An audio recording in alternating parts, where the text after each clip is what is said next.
ਕੁਲੱਸੀਆਂ ਦੀ ਵਿਸ਼ਵਾਸ ਸੰਗਤ ਨੂੰ ਪੌਲੂਸ ਵੱਲੋਂ ਲਿਖੇ ਪੱਤਰ ਦੀ ਭੂਮਿਕਾ। ਗਲਾਤੀਆਂ, ਅਫਸੀਆਂ, ਫਿਲਿੱਪੀਆਂ ਦੀਆਂ ਵਿਸ਼ਵਾਸ ਸੰਗਤਾਂ ਦੇ ਪੱਤਰਾਂ ਵਾਂਗ ਪੌਲੂਸ ਨੇ ਕੁਲਸੇ ਦੀ ਵਿਸ਼ਵਾਸ ਸੰਗਤ ਨੂੰ ਵੀ ਪੱਤਰ ਲਿਖਿਆ। ਕੁਲਸੇ ਨਗਰ ਅਫਸਸ ਦੇ ਪੂਰਬੀ ਪਾਸੇ ਵੱਲ ਹੈ।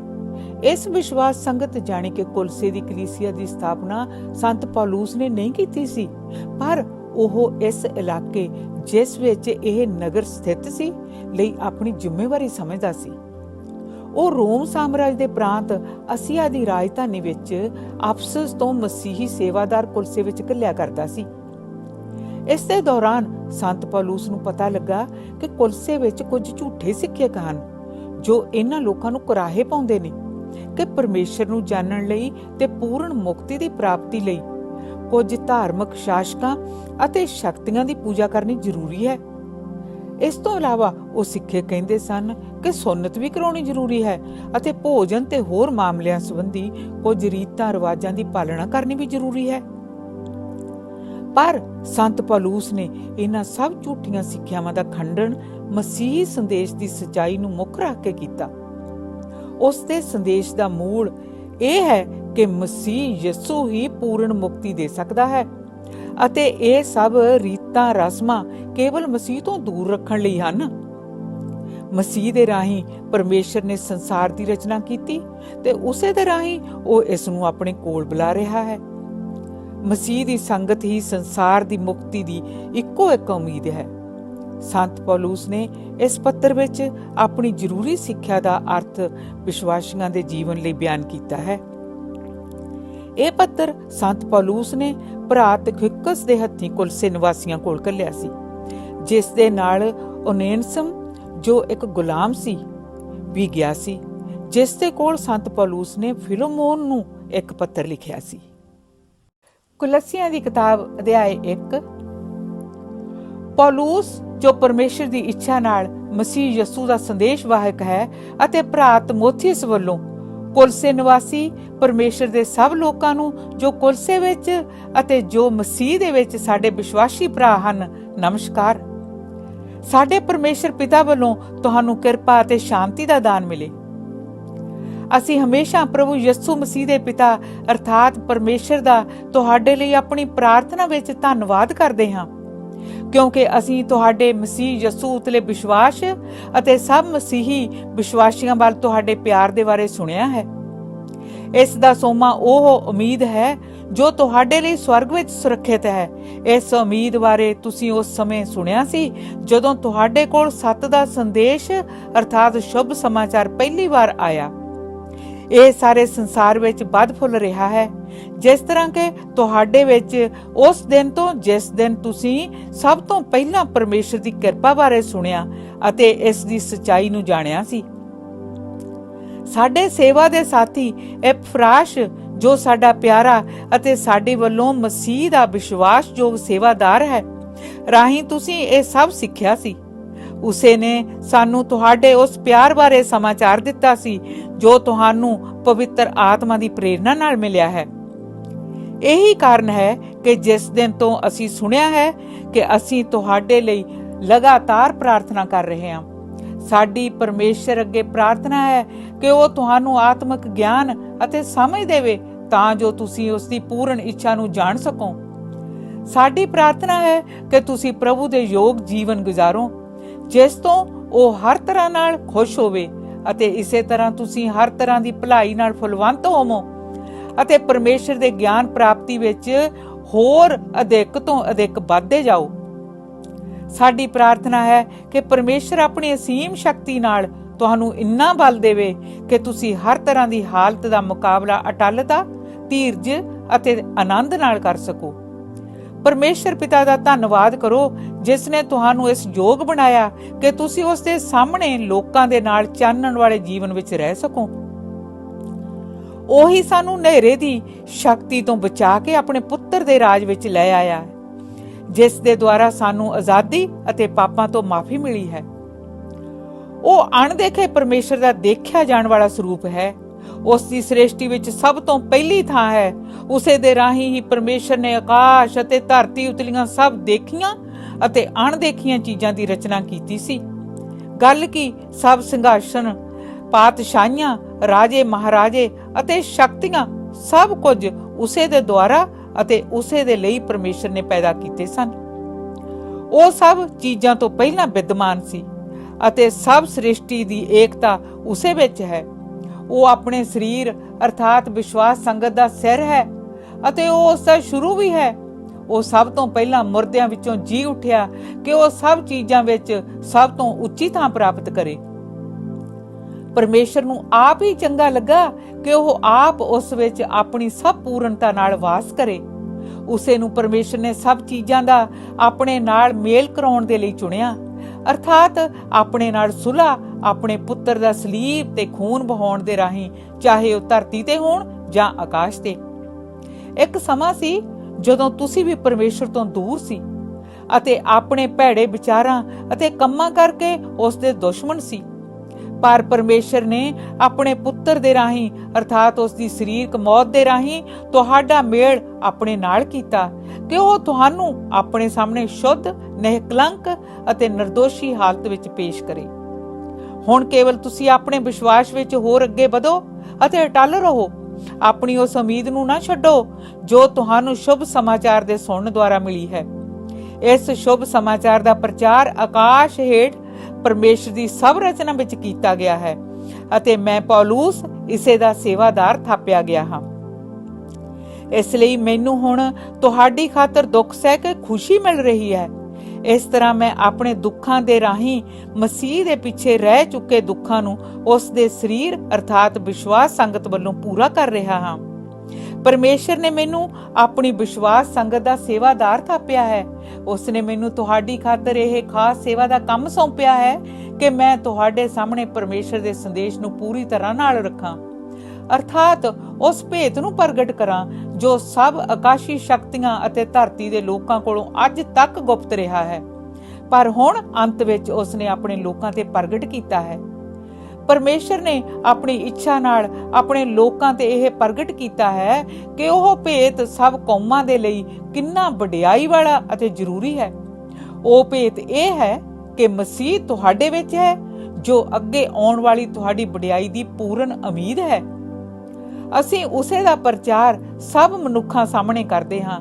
ਅਸੀਂ ਹਰ ਇੱਕ ਨੂੰ ਪਰਮੇਸ਼ਰ ਤੋਂ ਮਿਲੇ ਗਿਆਨ ਦੇ ਰਾਹੀਂ ਚੇਤਾਵਨੀ ਤੇ ਸਿੱਖਿਆ ਦਿੰਦੇ ਹਾਂ ਕਿ ਅਸੀਂ ਹਰ ਇੱਕ ਨੂੰ ਪਰਮੇਸ਼ਰ ਦੇ ਸਾਹਮਣੇ ਮਸੀਹ ਦੀ ਸੰਗਤ ਦੁਆਰਾ ਪੂਰਨ ਮਨੁੱਖ ਦੇ ਰੂਪ ਵਿੱਚ ਪੇਸ਼ ਕਰੀਏ।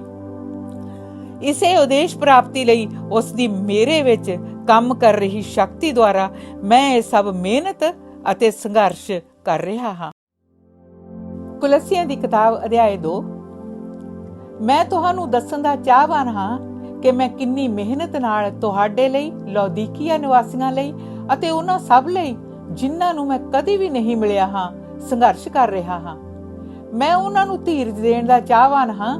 ਮੈਂ ਚਾਹੁੰਦਾ ਹਾਂ ਕਿ ਉਹ ਪਿਆਰ ਦੇ ਬੰਧਨ ਵਿੱਚ ਬੱਝੇ ਰਹਿਣ ਤਾਂ ਜੋ ਉਹ ਬਹੁਤਾਤ ਵਿੱਚ ਫਲ ਪੈਦਾ ਕਰਨ, ਜਿਸ ਦਾ ਆਧਾਰ ਸਮਝ ਹੈ।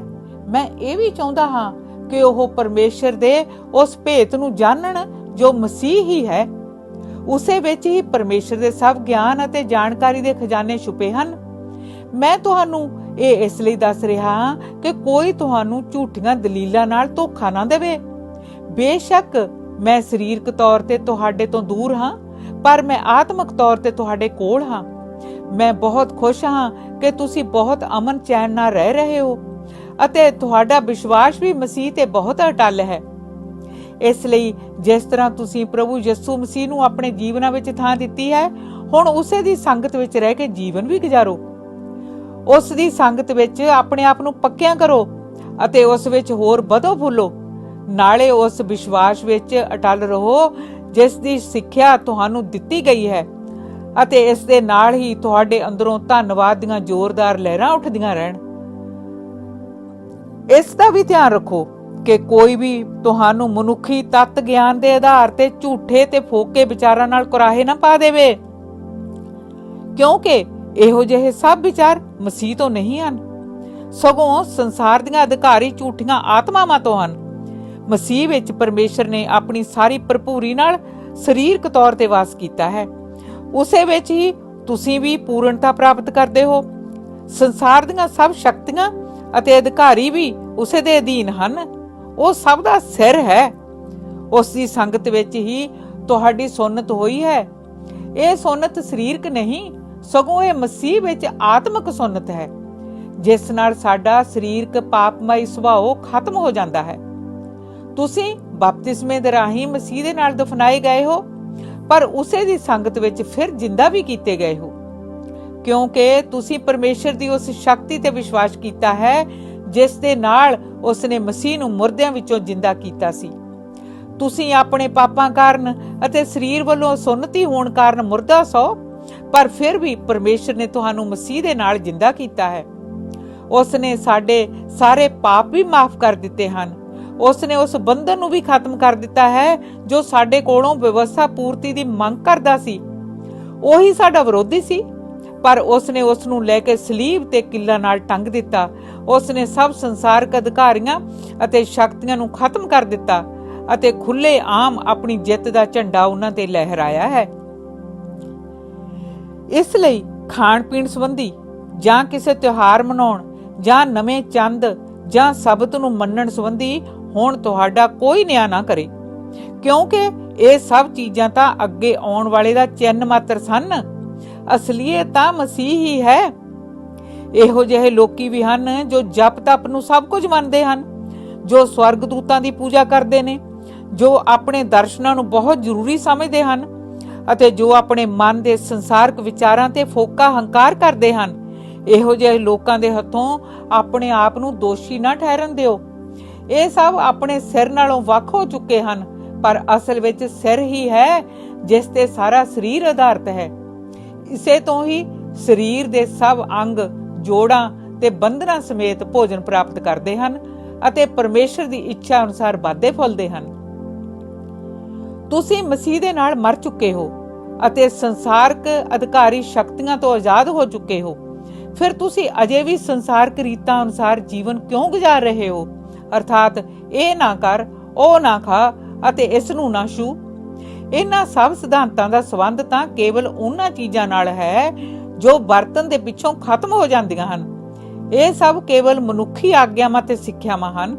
ਹਾਂ, ਇਹ ਠੀਕ ਹੈ ਕਿ ਇਹ ਦੇਖਣ ਵਿੱਚ ਬਹੁਤ ਗਿਆਨਵਾਨ ਲੱਗਦੀਆਂ ਹਨ, ਪਰ ਇਹ ਸਭ ਆਪਣੇ ਆਪ ਤੇ ਆਪੇ ਲਾਗੂ ਕੀਤੇ ਪੂਜਾ ਪਾਠ, ਨੀਵਾਂਪਣ, ਜਪ ਤਪ ਦੇ ਸਿਧਾਂਤ ਹਨ, ਜਿਨ੍ਹਾਂ ਤੋਂ ਸਰੀਰਕ ਵਾਸ਼ਨਾਵਾਂ ਤੇ ਕਾਬੂ ਕਰਨ ਵਿੱਚ ਕੋਈ ਮਦਦ ਨਹੀਂ ਮਿਲਦੀ ਹੈ। ਕੁਲੱਸੀਆਂ ਦੀ ਕਿਤਾਬ ਅਧਿਆਇ 3। ਤੁਸੀਂ ਮਸੀਹ ਦੇ ਨਾਲ ਜਿੰਦਾ ਕੀਤੇ ਗਏ ਹੋ, ਇਸ ਲਈ ਤੁਸੀਂ ਆਪਣੇ ਮਨਾਂ ਨੂੰ ਉਹਨਾਂ ਉਤਲੀਆਂ ਸਵਰਗੀ ਚੀਜ਼ਾਂ ਤੇ ਲਾਵੋ ਜਿੱਥੇ ਮਸੀਹ ਪਰਮੇਸ਼ਰ ਦੇ ਸੱਜੇ ਹੱਥ ਬਿਰਾਜਮਾਨ ਹੈ। ਆਪਣੇ ਮਨਾਂ ਨੂੰ ਉੱਪਰਲੀਆਂ ਸਵਰਗੀ ਚੀਜ਼ਾਂ ਤੇ ਲਾਵੋ, ਨਾ ਕਿ ਹੇਠਲੀਆਂ ਧਰਤੀ ਦੀਆਂ ਤੇ, ਕਿਉਂਕਿ ਤੁਸੀਂ ਮਰ ਚੁੱਕੇ ਹੋ ਅਤੇ ਹੁਣ ਤੁਹਾਡਾ ਜਿਉਣਾ ਮਸੀਹ ਦੇ ਨਾਲ ਪਰਮੇਸ਼ਰ ਕੋਲ ਗੁਪਤ ਹੈ। ਮਸੀਹ ਹੀ ਤੁਹਾਡਾ ਅਸਲ ਜੀਵਨ ਹੈ। ਇਸ ਲਈ ਜਦੋਂ ਉਹ ਦੁਆਰਾ ਆਵੇਗਾ ਤਾਂ ਤੁਸੀਂ ਵੀ ਉਸ ਨਾਲ ਆਵੋਗੇ ਅਤੇ ਉਸ ਦੀ ਮਹਿਮਾ ਦੇ ਹਿੱਸੇਦਾਰ ਬਣੋਗੇ।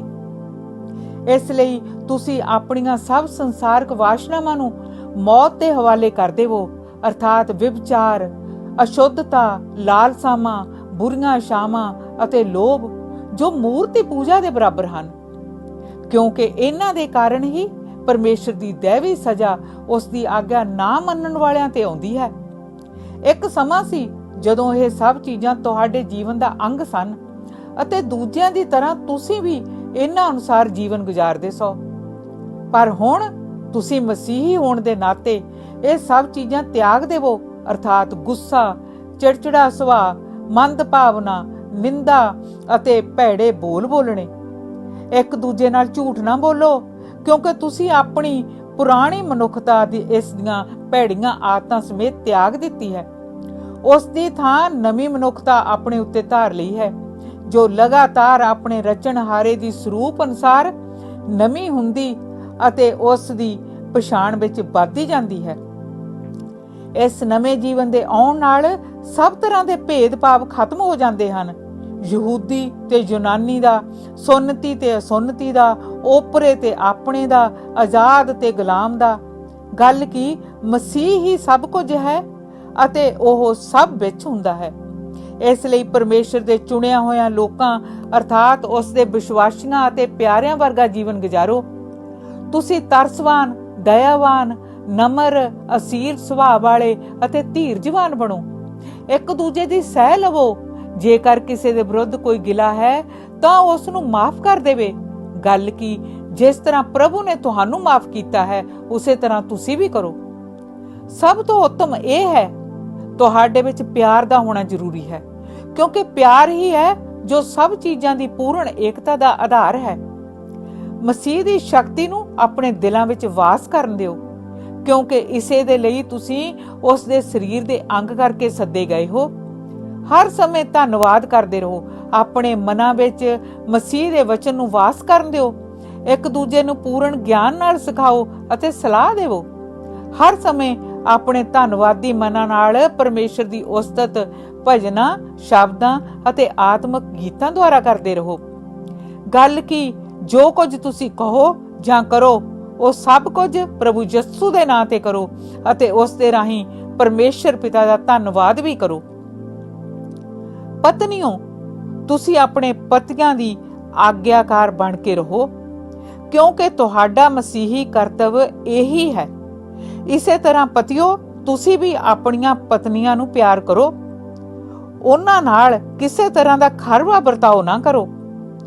ਬੱਚਿਓ, ਹਮੇਸ਼ਾ ਆਪਣੇ ਮਾਪਿਆਂ ਦਾ ਕਹਿਣਾ ਮੰਨੋ, ਕਿਉਂਕਿ ਪਰਮੇਸ਼ਰ ਇਹੀ ਪਸੰਦ ਕਰਦਾ ਹੈ ਅਤੇ ਤੁਹਾਡਾ ਮਸੀਹੀ ਕਰਤੱਵ ਵੀ ਇਹੀ ਹੈ। ਮਾਪਿਓ, ਇਸੇ ਤਰ੍ਹਾਂ ਤੁਸੀਂ ਵੀ ਆਪਣੇ ਬੱਚਿਆਂ ਨੂੰ ਖਿਜਾਓ ਨਾ, ਤਾਂ ਜੋ ਨਿਰਾਸ਼ ਨਾ ਹੋ ਜਾਣ। ਨੌਕਰੋ, ਹਮੇਸ਼ਾ ਆਪਣੇ ਮਨੁੱਖੀ ਮਾਲਕਾਂ ਦੇ ਆਗਿਆਕਾਰ ਬਣ ਕੇ ਰਹੋ। ਕੰਮ ਕਰਦੇ ਸਮੇਂ ਕੇਵਲ ਮਨੁੱਖਾਂ ਨੂੰ ਖੁਸ਼ ਕਰਨ ਦੇ ਲਈ ਹੀ ਦਿਖਾਵੇ ਦੇ ਤੌਰ ਤੇ ਕੰਮ ਨਾ ਕਰੋ। ਗੱਲ ਕੀ, ਤੁਸੀਂ ਆਪਣੇ ਮਾਲਕਾਂ ਦੇ ਪ੍ਰਭੂ ਦੇ ਡਰ ਵਿੱਚ ਰਹਿ ਕੇ ਪੂਰਨ ਆਗਿਆਕਾਰੀ ਬਣੋ। ਹਾਂ, ਜੋ ਕੁਝ ਵੀ ਤੁਸੀਂ ਕਰੋ ਪੂਰਾ ਦਿਲ ਲਾ ਕੇ ਇਸ ਤਰ੍ਹਾਂ ਕਰੋ ਜਿਸ ਤਰ੍ਹਾਂ ਕਿ ਤੁਸੀਂ ਪ੍ਰਭੂ ਦੇ ਲਈ ਕਰ ਰਹੇ ਹੋ, ਨਾ ਕਿ ਕਿਸੇ ਆਦਮੀ ਦੇ ਲਈ।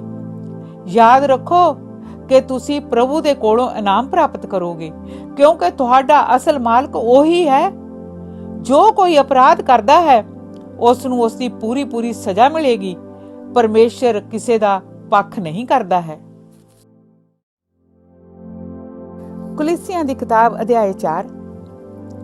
ਮਾਲਕੋ, ਤੁਸੀਂ ਵੀ ਇਸੇ ਤਰ੍ਹਾਂ ਆਪਣੇ ਨੌਕਰਾਂ ਨਾਲ ਨਿਆਂਪੂਰਵਕ ਅਤੇ ਸਾਫ਼ ਵਰਤਾਓ ਕਰੋ, ਇਹ ਜਾਣਦੇ ਹੋਏ ਕਿ ਤੁਹਾਡਾ ਵੀ ਸਵਰਗ ਵਿੱਚ ਇੱਕ ਮਾਲਕ ਹੈ। ਪ੍ਰਾਰਥਨਾ ਵਿੱਚ ਬਿਨਾਂ ਰੁਕੇ ਲੱਗੇ ਰਹੋ। ਇਹ ਕੰਮ ਪੂਰੀ ਚੌਕਸੀ ਅਤੇ ਧੰਨਵਾਦੀ ਮਨ ਨਾਲ ਕਰੋ। ਸਾਡੇ ਲਈ ਵੀ ਪ੍ਰਾਰਥਨਾ ਕਰੋ ਕਿ ਪਰਮੇਸ਼ਰ ਸਾਡੇ ਲਈ ਮਸੀਹ ਦੇ ਗੁਪਤ ਸੰਦੇਸ਼ ਨੂੰ ਸੁਣਾਉਣ ਦੇ ਲਈ ਦਰਵਾਜ਼ਾ ਖੋਲੇ, ਜਿਸ ਦੇ ਲਈ ਮੈਂ ਕੈਦ ਵਿੱਚ ਹਾਂ।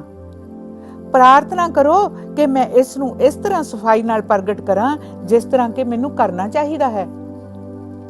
ਓਪਰਿਆਂ ਨਾਲ ਸਮਝਦਾਰੀ ਵਾਲਾ ਵਰਤਾਓ ਕਰੋ ਅਤੇ ਜੋ ਮੌਕਾ ਤੁਹਾਨੂੰ ਮਿਲਿਆ ਹੈ ਇਸ ਦੀ ਪੂਰੀ ਵਰਤੋਂ ਕਰੋ। ਤੁਹਾਡਾ ਬੋਲਚਾਲ ਹਰ ਸਮੇਂ ਸੋਹਣਾ ਹੋਵੇ, ਨਾ ਕਿ ਰੁੱਖਾ। ਤੁਹਾਨੂੰ ਹਰ ਇੱਕ ਨਾਲ ਗੱਲ ਕਰਨ ਦਾ ਢੰਗ ਤਰੀਕਾ ਆਉਣਾ ਚਾਹੀਦਾ ਹੈ। ਤੁਖਿਕਸ ਮੇਰੇ ਬਾਰੇ ਤੁਹਾਨੂੰ ਸਭ ਸਮਾਚਾਰ ਦੇਵੇਗਾ। ਉਹ ਸਾਡਾ ਪਿਆਰਾ ਭਰਾ, ਵਿਸ਼ਵਾਸਯੋਗ, ਮਦਦਗਾਰ ਅਤੇ ਪ੍ਰਭੂ ਦੇ ਕੰਮ ਵਿੱਚ ਸਾਡਾ ਸਾਥੀ ਸੇਵਾਦਾਰ ਹੈ। ਮੈਂ ਉਸ ਨੂੰ ਤੁਹਾਡੇ ਕੋਲ ਇੱਕ ਖਾਸ ਉਦੇਸ਼ ਪੂਰਤੀ ਦੇ ਲਈ ਘੱਲ ਰਿਹਾ ਹਾਂ ਕਿ ਉਹ ਤੁਹਾਨੂੰ ਸਾਡੇ ਬਾਰੇ ਦੱਸੇ ਅਤੇ ਤੁਹਾਨੂੰ ਹੌਸਲਾ ਵੀ ਦੇਵੇ। ਉਸ ਦੇ ਨਾਲ ਓਨੇਸਮਸ, ਜੋ ਸਾਡਾ ਵਿਸ਼ਵਾਸਯੋਗ ਅਤੇ ਪਿਆਰਾ ਭਰਾ ਹੈ ਅਤੇ ਜੋ ਸਾਡੇ ਵਿੱਚੋਂ ਇੱਕ ਹੈ, ਵੀ ਆ ਰਿਹਾ ਹੈ। ਉਹ ਦੋਵੇਂ ਤੁਹਾਨੂੰ ਇੱਥੋਂ ਦਾ ਸਾਰਾ ਹਾਲ ਦੱਸਣਗੇ। ਅਰਿਸਤਰਖੁਸ, ਜੋ ਮੇਰੇ ਨਾਲ ਕੈਦ ਵਿੱਚ ਹੈ, ਤੁਹਾਨੂੰ ਨਮਸਕਾਰ ਕਹਿੰਦਾ ਹੈ ਅਤੇ ਇਸੇ ਤਰ੍ਹਾਂ ਬਰਨਾਬਾਸ ਦਾ ਰਿਸ਼ਤੇ ਵਿੱਚੋਂ ਭਰਾ ਮਰਕਸ ਵੀ। ਉਸ ਦੇ ਬਾਰੇ ਤੁਸੀਂ ਪਹਿਲਾਂ ਹੀ ਆਗਿਆ ਪ੍ਰਾਪਤ ਕਰ ਚੁੱਕੇ ਹੋ ਕਿ ਜਦੋਂ ਉਹ ਤੁਹਾਡੇ ਕੋਲ ਆਵੇ ਤਾਂ ਉਸ ਦਾ ਚੰਗੀ ਤਰ੍ਹਾਂ ਨਾਲ ਸਵਾਗਤ ਕਰੋ। ਇਹਨਾਂ ਦੇ ਨਾਲ ਹੀ ਯਹੋਸ਼ੁਆ, ਜਿਸ ਦਾ ਉਪਨਾਮ ਯੁਸਤਸ ਹੈ, ਵੀ ਤੁਹਾਨੂੰ ਨਮਸਕਾਰ ਕਹਿੰਦਾ ਹੈ। ਇਹੀ ਕੇਵਲ ਉਹ ਯਹੂਦੀ ਸੇਵਾਦਾਰ ਹਨ ਜੋ ਮੇਰੇ ਨਾਲ ਪਰਮੇਸ਼ਰ ਦੇ ਰਾਜ ਲਈ ਕੰਮ ਕਰ ਰਹੇ ਹਨ। ਇਹਨਾਂ ਤੋਂ ਮੈਨੂੰ ਬਹੁਤ ਦਲੇਰੀ ਮਿਲੀ ਹੈ। ਇਫਰਾਸ, ਜੋ ਤੁਹਾਡੇ ਵਿੱਚੋਂ ਹੀ ਇੱਕ ਹੋਰ ਹੈ ਅਤੇ ਮਸੀਹ ਯਿਸੂ ਦਾ ਦਾਸ ਹੈ, ਤੁਹਾਨੂੰ ਨਮਸਕਾਰ ਕਹਿੰਦਾ ਹੈ।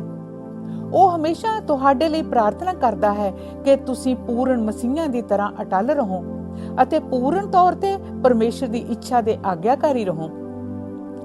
ਉਸ ਦੇ ਲਈ ਮੈਂ ਆਪ ਵੀ ਗਵਾਹੀ ਦੇ ਸਕਦਾ ਹਾਂ ਕਿ ਉਹ ਕਿਸ ਤਰ੍ਹਾਂ ਤੁਹਾਡੀ ਖਾਤਰ ਲੌਦੀਕੀਆ ਤੇ ਹੀਰਾਪੋਲਿਸ ਦੇ ਰਹਿਣ ਵਾਲਿਆਂ ਲਈ ਮਿਹਨਤ ਕਰ ਰਿਹਾ ਹੈ। ਸਾਡਾ ਪਿਆਰਾ ਵੈਦ ਲੂਕਾ ਅਤੇ ਦੇਮਾਸ ਵੀ ਤੁਹਾਨੂੰ ਨਮਸਕਾਰ ਕਹਿੰਦੇ ਹਨ। ਲੌਦੀਕੀ ਭਰਾਵਾਂ ਨੂੰ ਅਤੇ ਨਮਫਾਸ ਨੂੰ ਅਤੇ ਉਸ ਦੇ ਘਰ ਵਿੱਚ ਇਕੱਠੀ ਹੋਣ ਵਾਲੀ ਵਿਸ਼ਵਾਸ ਸੰਗਤ ਨੂੰ ਸਾਡਾ ਨਮਸਕਾਰ। ਇਸ ਪੱਤਰ ਨੂੰ ਆਪਣੇ ਲੋਕਾਂ ਵਿੱਚ ਪੜ੍ਹੇ ਜਾਣ ਦੇ ਪਿੱਛੋਂ ਲੌਦੀਕੀ ਨਿਵਾਸੀਆਂ ਵਿੱਚ ਵੀ ਪੜ੍ਹੇ ਜਾਣ ਦਾ ਵੀ ਪ੍ਰਬੰਧ ਕਰਨਾ। ਇਸੇ ਤਰ੍ਹਾਂ ਜੋ ਪੱਤਰ ਤੁਹਾਨੂੰ ਲੌਦੀਕੀਆ ਕੋਲੋਂ ਮਿਲੇ ਆਪਣੇ ਵਿੱਚ ਪੜ੍ਹਨਾ। ਅਰਖਿਪਸ ਨੂੰ ਇਹ ਸੁਨੇਹਾ ਦੇਣਾ, ਉਸ ਕੰਮ ਨੂੰ ਜੋ ਤੈਨੂੰ ਕਰਨ ਦੇ ਲਈ ਸੌਂਪਿਆ ਗਿਆ ਹੈ ਆਪਣੀ ਮਸੀਹੀ ਜ਼ਿੰਮੇਵਾਰੀ ਸਮਝਦੇ ਹੋਏ ਪੂਰਾ ਕਰਨਾ। ਇਹ ਮੈਂ ਆਪਣੇ ਹੱਥ ਨਾਲ ਆਪ ਲਿਖ ਰਿਹਾ ਹਾਂ। ਪੌਲੁਸ ਵੱਲੋਂ ਨਮਸਕਾਰ। ਇਹ ਨਾ ਭੁੱਲਣਾ ਕਿ ਮੈਂ ਇਸ ਵੇਲੇ ਕੈਦ ਵਿੱਚ ਹਾਂ। ਪਰਮੇਸ਼ਰ ਦੀ ਕਿਰਪਾ ਤੁਹਾਡੇ ਤੇ ਹੋਵੇ।